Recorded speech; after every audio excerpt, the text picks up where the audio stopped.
March to My Own Drum, an exemplar project for junior theater elective by Mrs. Sarah Carner. I was born Sarah Ann Brandt on April 14, 1982, in a small suburban town outside Chicago, Illinois. Growing up, my siblings were my best friends. I have an older brother, Adam, and a younger sister, April. Now, don't let anyone tell you that the middle child is the rebellious one. I was a straight-A, brown-nosing prep through and through. You may be wondering where my parents are in these pictures. I don't have any of them together because they were divorced when I was just 3.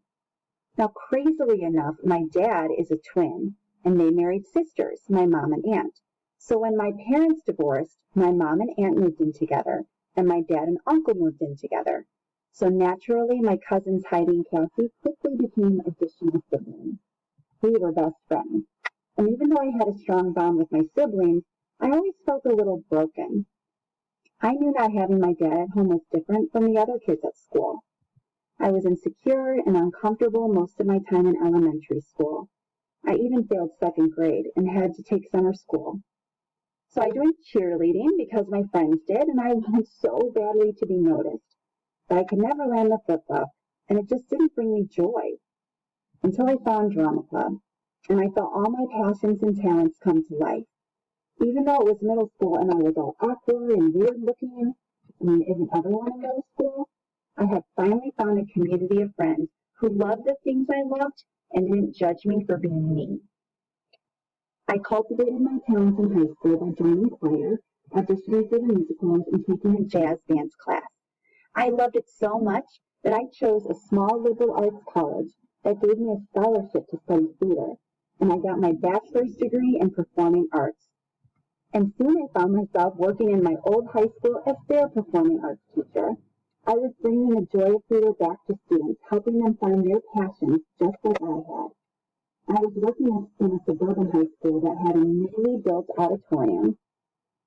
It seated 500 guests. It had an orchestra pit, a costume shop, scene shop, a prop shop, the works. But it wasn't as fulfilling as I thought it would be. When my husband got the opportunity to work in D.C. with Joe Biden in the Obama administration, this is my husband, John. We met in high school back in 1996 and married in 2010. I took a job with a nonprofit organization that brought theater into schools who couldn't afford electives. Schools that didn't have theater programs, I couldn't believe it. How could kids go all day without some way of cultivating their creativity?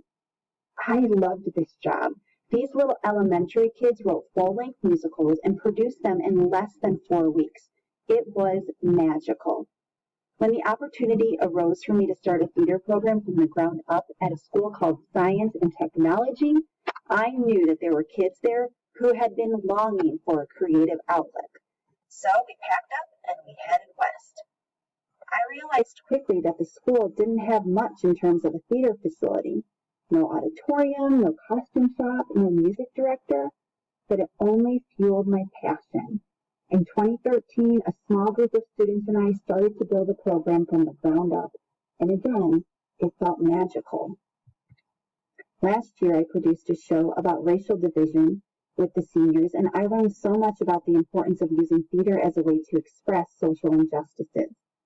And that's why I created this junior theater elective, to help students tap into their creative talents and passions and explore how theater has been a tool to drive social change.